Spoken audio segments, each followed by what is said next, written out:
Baik, selanjutnya rekan-rekan semua kita akan masuk ke mengenalkan teman berikutnya, teman belajar maksud saya, dan beliau adalah Silvana Maria Ranti Apitulei.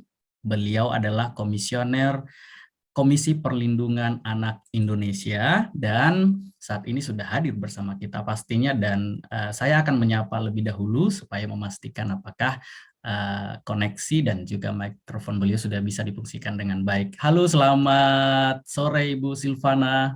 Selamat sore Kak Golden. Baik, terima kasih Ibu. Baik. Rekan-rekan sekalian, izinkan saya untuk membacakan profil singkat dari Ibu Silvana Maria Apitulei. Beliau adalah Komisioner Komisi Perlindungan Anak Indonesia, KPAI, dan beliau adalah mendedikasikan lebih dari 2 dekade hidupnya untuk terlibat dalam upaya-upaya bina damai dan rekonsiliasi dengan menggunakan perspektif gender dan pendekatan lintas iman. Sebelum di Komisi Perlindungan Anak Indonesia, ia pernah mengabdi sebagai komisioner Komisi Nasional Anti Kekerasan Terhadap Perempuan 2010 dan 2014, dan beliau juga staf khusus Menteri KPPA 2015 dan 2016 dan tenaga ahli utama Kantor Staf Presiden 2016 dan 2020. Baik, pastinya Bapak Ibu, kita juga rekan-rekan semuanya sudah tidak sabar untuk mendengarkan pemaparan dan masukan ataupun insight yang akan diberikan oleh Ibu Silvana, dan izinkan saya memandu dengan beberapa pertanyaan ya Ibu Silvana ya. Jadi Ibu sebagai LNHAM dengan mandat untuk melindungi anak, apa saja yang perlu diketahui kami sebagai guru dan orang-orang dewasa di sekitar anak mengenai hak-hak anak dan perlindungan anak, terutama dalam rumpun hak-hak sipil dan politik?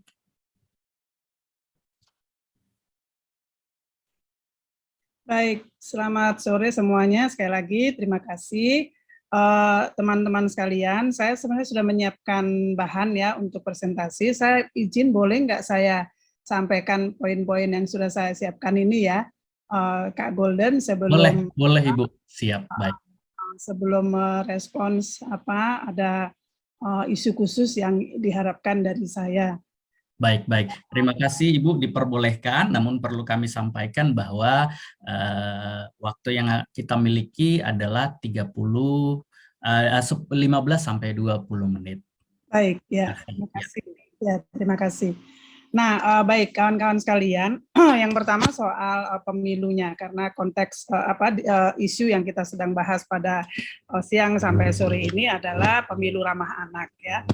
Nah, sebagai insan pendidikan, baik naradidik maupun guru maupun pendamping, teman belajar dan sebagainya ya, kita perlu melihat pemilu 2024 ini sebagai momentum politik yang menentukan masa depan anak Indonesia, gitu ya. Karena kita mau melihat pemilu dari sudut pandang dan pengalaman anak ya. Nah, artinya apa? Melihat dan memosisikan pemilu 2024 sebagai kendaraan yang penting untuk mencapai tujuan Indonesia Layak Anak, Indonesia Emas 2045, Indonesia Layak Anak itu 2030, Indonesia Emas 2045, dan tadi menentukan masa depan anak Indonesia. Kita harus mewaspadai atau melihat lima hal ya.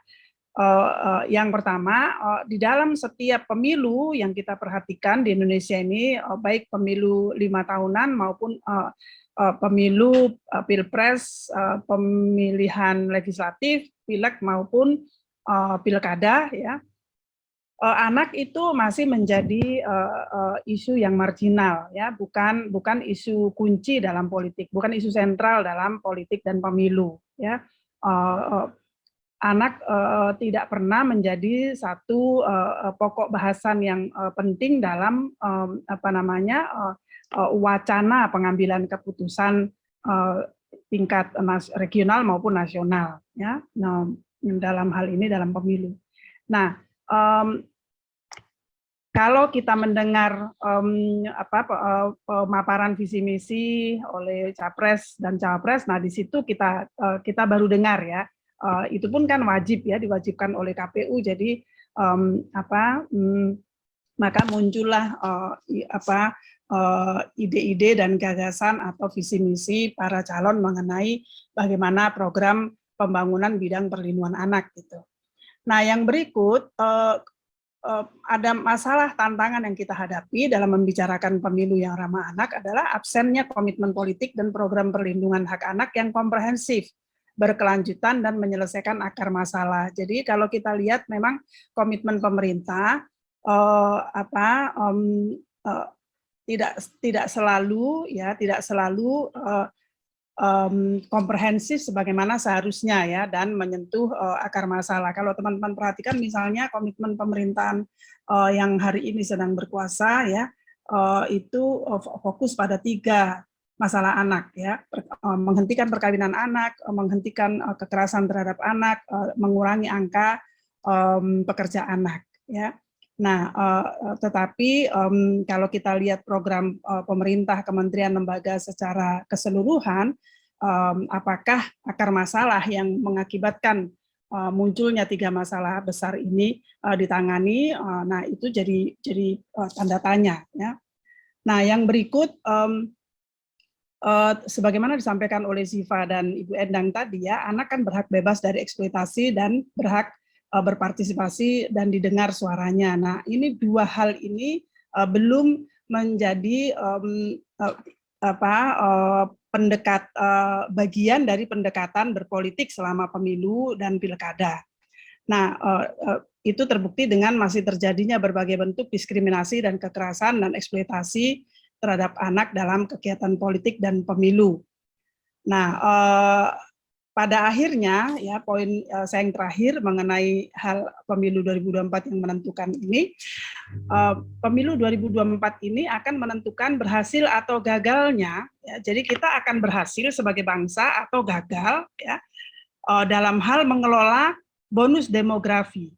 Ya, kita semua tahu pada hari ini percakapan mengenai bonus demografi mendominasi percakapan dialog, diskusi-diskusi dan rapat-rapat tentang pembangunan sumber daya manusia dalam hal ini ya. Nah, tapi pemilu ini akan menentukan ya target SDGs, cita-cita Indonesia layak anak, Indonesia emas dan lain-lain itu akan ditentukan di dalam pemilu ini. Nah, tapi apa yang kita lihat teman-teman sekalian, nah dalam pemantauan KPAI, situasi di lapangan itu masih jauh dari harapan kita. Ya, tadi kita bicara hal-hal yang sangat baik ya. Siva memberikan contoh bagaimana anak mampu banget ya, mampu menghidupi nilai-nilai demokrasi ya dan mempraktekannya dalam strategi mereka mengambil keputusan ya dalam katakanlah politik pengambilan keputusan di OSIS misalnya ya. Nah, tadi Siva menceritakan dan itu menjadi bukti bahwa anak-anak mampu ya, dan Bu Endang juga tadi menegaskan seperti itu. Tapi situasi lapangan berbeda ya.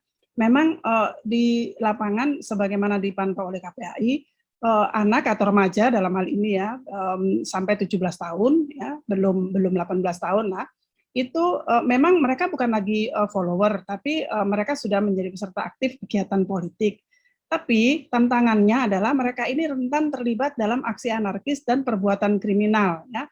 Misalnya pada akhir September sampai awal Oktober 2019 itu ada 611 pelajar dan anak putus sekolah yang diamankan oleh polisi saat mereka menuju gedung DPR MPR dan kepolisian untuk menyikapi rancangan undang-undang yang mereka dianggap bermasalah ya, rancangan undang-undang KUHP dan KPK waktu itu. Dari siapa anak-anak ini? Mereka berlatar belakang, mereka datang dari keluarga yang rentan, keluarga penyandang masalah sosial ya, riwayat pendidikannya rendah dan sebagian mereka anak-anak yang putus sekolah. Nah, kemudian ada 2 anak ya masih umur 15 tahun yang menjadi korban ditembak hingga tewas dalam aksi massa yang kecewa terhadap hasil pemilu tahun 2019. Ya, jadi ada kerusuhan 2019 itu kalau kawan-kawan ingat ya, tanggal 21 dan 22 Mei di depan kantor Bawaslu dan sekitarnya. Nah, itu korban penembakan pada saat itu ketika massa ditenangkan oleh aparat keamanan dan polisi terutama, itu ada 2 korban yang mati. Nah, itu realita lapangan dan hasil pemantauan KPAI sampai 2019 jadi pilkada 2017,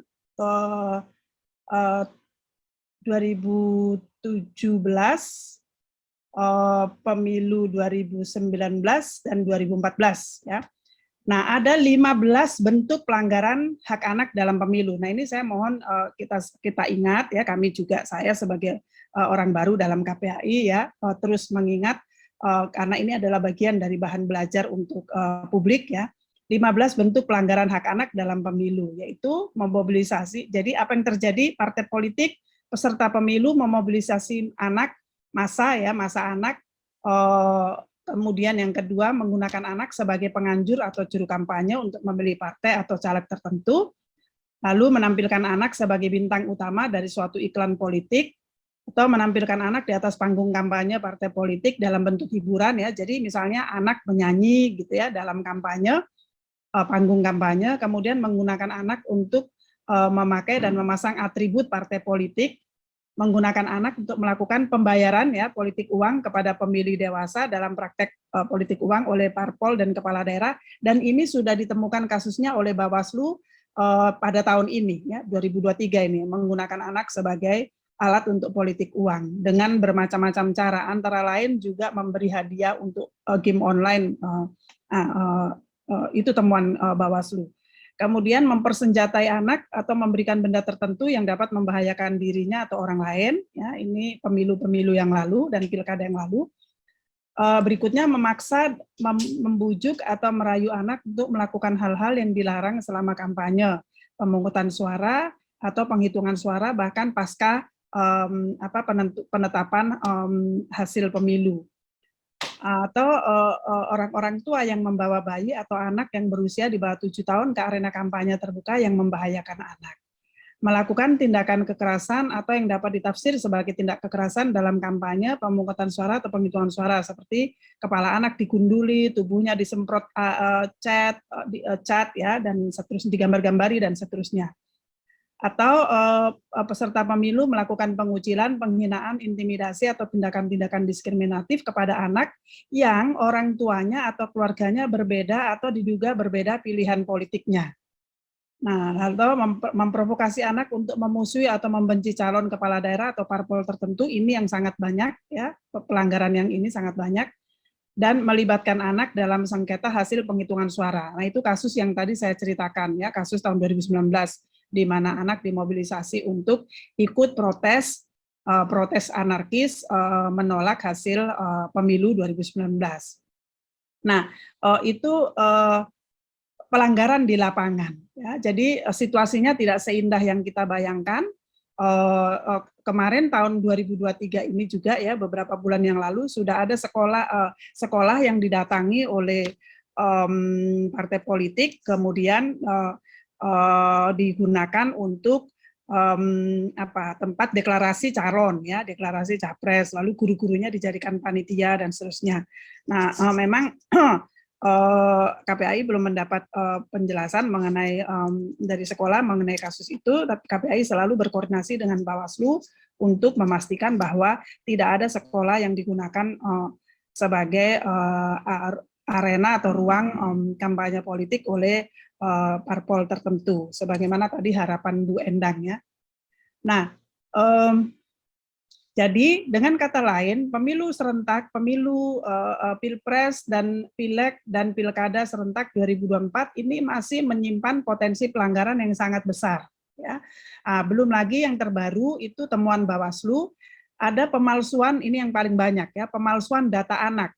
Ada 94.956 kasus pemilih anak atau anak yang tidak memenuhi syarat ya. Jadi belum berusia 17 tahun, dan atau belum kawin ya, tapi namanya sudah dimasukkan dalam daftar pemilih sementara DPS ya.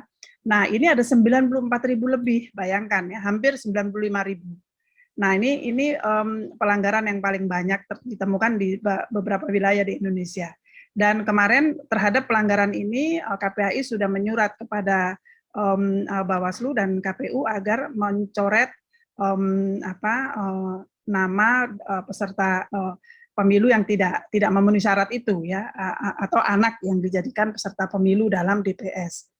Nah, anak sebagai perantara politik uang tadi saya sudah ceritakan, tapi juga beredar video pendek 2 siswa yang menyanyikan lagu dengan konten hate speech tentang pencapresan seseorang. Nah, saya mau tanya pada panitia, Kak Golden ya. Iya, Ibu. Ya, tadi saya sudah serahkan video pendeknya, kalau bisa boleh nggak ya itu di-share sebentar, mungkin 1 menit atau 2 menit itu ya. Masih ada waktu kan? Oke, masih ada sekitar 3 menit waktu, Ibu, jadi boleh, dan kami persilahkan untuk perwakilan dari tim YCG mungkin yang membagikan videonya. Silakan.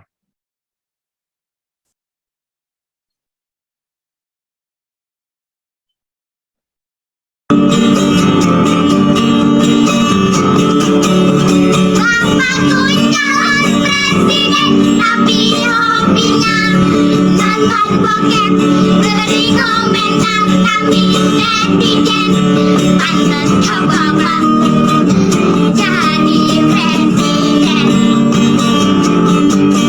Walau zaman sudah edan, tapi kami gak ikut edan.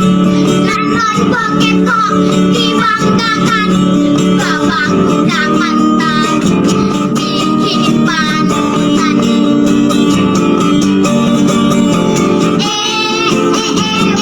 Walau bapakku nyalon presiden, kami tidak beri dukungan.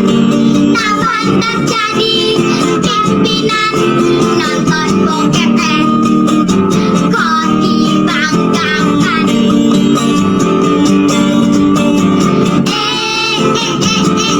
Ini lagu bukan sindiran buat bapakku berambut uban. Jangan baper para relawan, ini lagu buat kami hiburan. Bapakku TikTok dengan tujuan cari dukungan. Lari pagi di jalan-jalan, minta dicokot jadi pilihan. Mungkin ya Kak Golden. Ya, Baik. saya lanjutkan ya sedikit ya. Silakan, Ibu. Ya, jadi kawan-kawan sekalian tuh jelas sekali. Ini video ini beredar di beberapa WA group ya. Jelas sekali bagaimana sampai hari ini orang-orang dewasa mengambil untung ya, orang-orang dewasa yang berpolitik tanpa etika mengambil untung dari kepolosan anak-anak, kejujuran anak-anak, ya kepolosan anak-anak ya untuk dieksploitasi dan bahkan dijadikan martir ya, dijadikan corong untuk menyuarakan pendapat para pengikut peserta pemilu ya, bahkan barangkali nanti visi misi calon ya untuk kepentingan politik kelompok mereka. Nah, lalu ada pada Pilkada DKI tahun 2017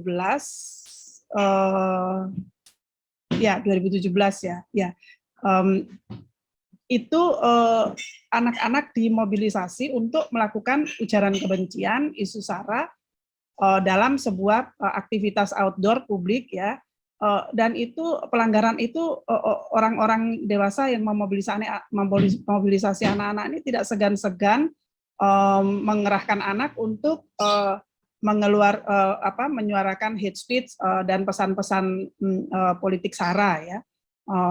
Juga di dalam catatan KPAI ada anak-anak dari pondok pesantren yang dikerahkan untuk melakukan pelanggaran pemilu ini. Nah, mengapa semua ini terjadi? Nah, yang sebelum ke soal kenapa ini terjadi ya, saya ingin menggugah para guru ya. Apa yang dilakukan oleh partai politik ini kan jelas sesuatu yang melawan atau bertentangan dengan visi misi guru, ya kan? Apa yang Anda kerjakan sebagai seorang pendidik itu di-hijack, bukan dirampas ya, dirampas oleh politisi atau orang-orang bagian dari partai politik, dan dengan cara yang kasar mereka melakukan unlearning ya, mereka melakukan mereka membatalkan edukasi yang sudah dilakukan oleh guru-guru. Mengapa? Karena apa yang mereka lakukan itu dampaknya sangat negatif, bertentangan dengan apa yang menjadi mimpi dan cita-cita guru ya, pencerdasan, pembentukan akal budi ya, moralitas dan sebagainya ya, kedewasaan yang bertahap sesuai dengan kapasitas anak ya, itu semua dibabat habis oleh pelaku politik ini dengan mengeksploitasi anak untuk melakukan agitasi, propaganda ya, ikut serta dalam melakukan fitnah, hate speech yang mengadu domba, menstigma dan lain-lain, dan memperuncing perbedaan. Tadi harapannya Siva kan sangat mulia, sangat tinggi ya, luhur ya, bagaimana kita mengelola pluralitas ya, pluralitas sebagai realita objektif yang kita terima dan kita mengelolanya sebagai manusia-manusia yang berbudi luhur ya, bermartabat, bahkan sejak dini, sejak anak di sekolah. Tapi apa yang terjadi di lapangan dalam konteks politik sebaliknya gitu ya. Justru perbedaan diperuncing, ditegas-tegaskan, diperuncing dan berujung pada disharmoni bahkan violent ya, kekerasan. Nah, apa yang mereka lakukan ini secara jahat ya, membentuk persepsi, sikap dan perilaku sosial anak. Anak dengan mudah melakukan stereotyping, bersikap agresif, membenci, mencurigai dan melakukan tindak kekerasan. Anak menjadi sulit memahami dan membedakan antara materi kampanye yang imajiner dengan realitas sehari-hari yang dihadapi dan dihidupi oleh anak-anak. Nah, kawan-kawan guru yang saya hormati, yang saya banggakan, apa yang dalam realita politik 5 tahun sekali ini sesuatu yang sangat berbahaya dan sesuatu yang memang harus kita hadapi. Guru tidak bisa lagi hanya berharap sekolah harus ini, sekolah harus itu, tapi yang diharapkan oleh KPAI adalah guru-guru juga menjadi mitra dan sahabat KPAI bersama dengan banyak pihak seperti Yayasan Cahaya Guru dan lain-lain untuk memainkan peran strategisnya sebagai pendamping anak di sekolah secara proaktif, melakukan tugasnya untuk menghindarkan anak dari 15 bentuk eksploitasi ini. Dan guru bisa berani secara tegas misalnya melakukan edukasi internal ya di antara para guru maupun edukasi dengan para murid. Kalau ada misalnya bentuk-bentuk pelanggaran tertentu yang terjadi di sekolah yang eksploitasi atau bertentangan dengan hak anak untuk berpartisipasi ya, karena anak tadi kita sudah mulai dengan hak anak untuk berpartisipasi. Nah, guru diharapkan berani melaporkan. Kalau pelakunya adalah pimpinan Anda, kepala sekolah, apakah guru berani melaporkan pelanggaran pemilu yang dilakukan oleh pimpinan ini kepada Panwaslu daerah ya, yang sudah pasti ya, atau bahkan kepada polisi pada masa kampanye ya, pada masa nanti kita akan masuk masa kampanye mulai November. Nah, pada masa itu diharapkan guru proaktif. Nah, di dalam panduan yang kami susun tadi saya sudah catat masukannya Siva dan Ibu Endang ya, kami berharap panduan ini bisa disebarkan juga ke lingkungan sekolah, bisa digunakan oleh guru dan anak-anak yang umur 17 tahun terutama yang sudah memiliki hak pilih, agar berani menegur pelanggaran ya, agar melakukan perannya mengkritisi situasi, mengidentifikasi pelanggaran-pelanggaran dan berani melaporkan pelanggaran.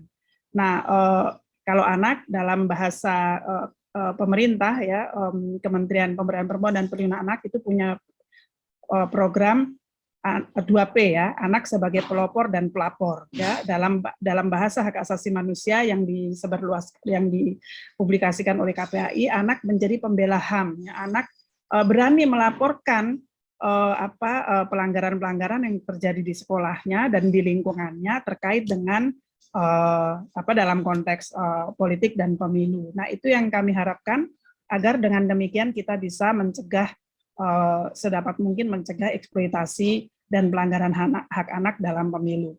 Nah, yang terakhir yang ingin saya sampaikan, tadi saya lihat di chat room ada pertanyaan mengenai pelaporan. Yang pertama, Bapak Ibu, laporan apabila terjadi pelanggaran bisa dilaporkan kepada Panwaslu daerah, atau ketika pada masa kampanye terjadi bisa dilaporkan kepada polisi. Atau kepada LSM atau lembaga-lembaga pemerhati hak anak apabila mereka juga peduli pada hak anak dalam konteks politik. Lalu yang kedua mengenai regulasi yang mengatur.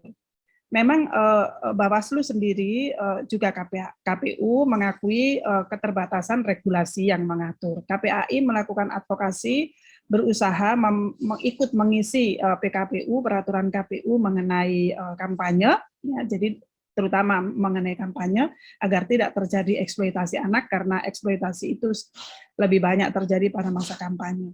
Tapi ya kami berharap sampai hari ini kami belum mendengar hasilnya, kami berharap input kami itu diintegrasikan ke dalam peraturan KPU, sehingga kalau itu ada, kita juga bisa menggunakan peraturan KPU. Jadi undang-undang pemilu diatur, ya, dilarang mengeksploitasi anak, ya. Lalu peserta kampanye juga dilarang mengeksploitasi anak, tapi apabila itu dilakukan oleh orang lain yang bukan peserta kampanye belum ada pengaturannya. Nah, ini kekosongan regulasi di beberapa titik ini memang masih terus harus kita perbaiki. Mudah-mudahan ke depan semakin baik, dan kita semua, kami berharap masyarakat, guru terutama dalam hal ini memainkan peran untuk mengawasi agar pemilu lebih ramah anak. Mungkin itu dulu pengantar saya. Terima kasih Kak Golden ya, saya akhiri dulu. Baik.